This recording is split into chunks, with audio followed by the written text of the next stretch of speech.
Hi, Mark Palmquist here. In today's video, I'm going to show you how I make a wing, a hydroplaning wing. But in this case, it's not going to be a full wing. It's just going to be a wing section. It's only 37 inches long. Most of the wings that are on my plans are 4 foot long, or some of them are 4.5 feet long. This is just a demonstration on how I make the wing. So this is the stern. It's the back of the wedge-shaped wing.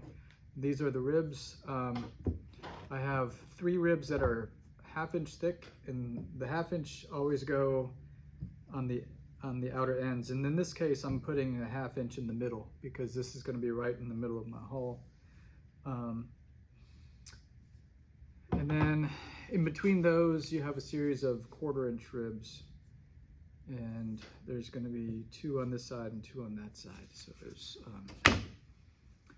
so the first thing I do is start. So facing me is going to be the top of the wing. I just start with Titebond 3. Stick it here. Make sure it's nice and flush. And then all right, to hold it in place, I'm going to use a block.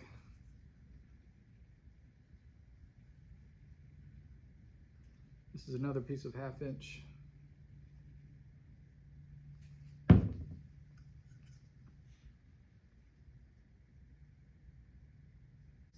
Okay, this acts as a spacer. This is also a spacer.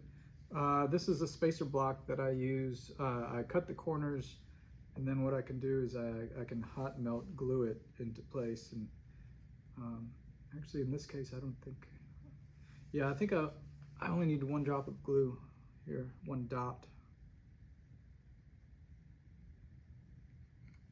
So this is hot melt. It's not permanent. It just helps clamp it in a vertical position, basically. All right, so now I go to a skinny rib.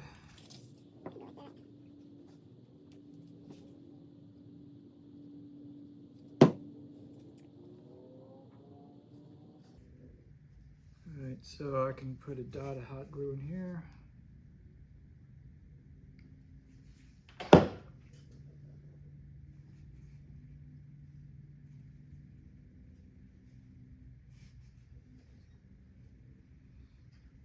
Okay, moving right along.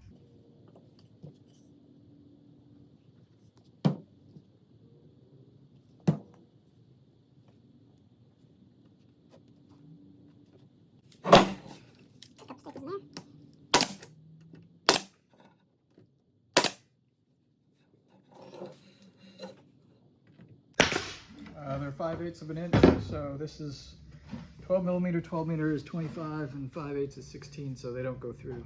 All right. Another rib.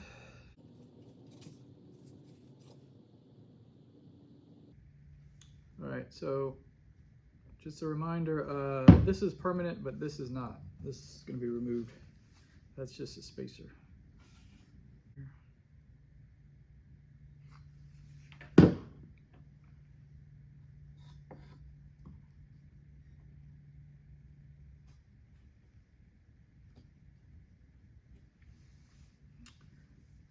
Okay, I'm going to shift to the other end. So Titebond 3, I've been using this stuff since 2010, basically. And I've never had any problems with it. I've built 3 boats using only Titebond 3 as an adhesive.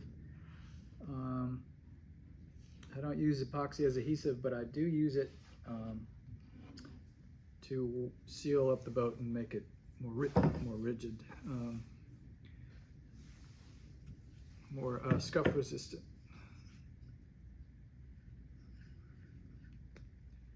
My stern has a little curve in it, but that will be remedied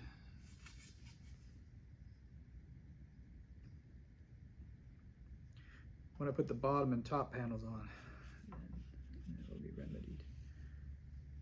All right, so I think I'm gonna stick a clamp here because it's another misconception that people have is that Titebond 3 requires a certain amount of clamping pressure to work. But I do glue ups all the time, and the glue drips on top of my clamps, my parallel clamps, with no pressure at all except gravity, and dries overnight, and then it's almost impossible to get the drips off of it sticks pretty well to your workbench too, unless you have some lacquer or something on top of it. All right, so the last one is in the middle. The spacers that I made don't allow for that to be perfect, so I might just have to make a custom spacer for the middle. I don't know.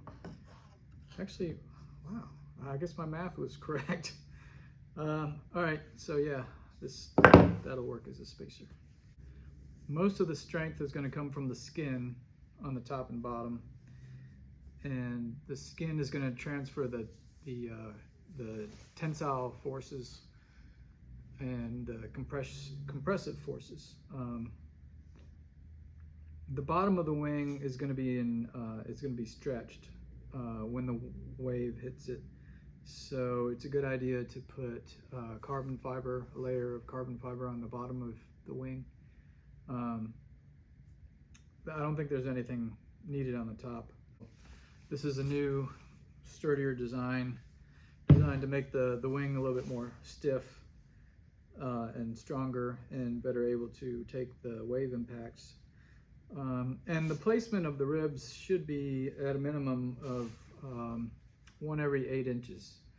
But now that I've made one, I think 1 every 7 or 6 inches is probably even better. These are 1 every 6 inches. But this is like in the middle of the hull, and I might be stepping on this, walking on it. So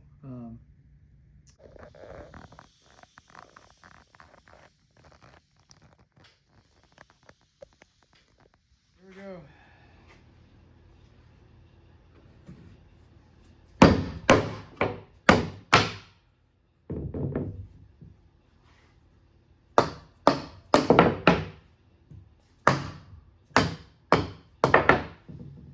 Right, step 1 is complete.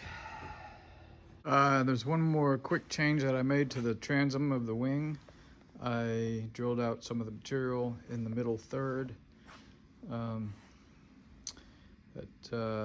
It does not deplete the strength, but it does lower the weight.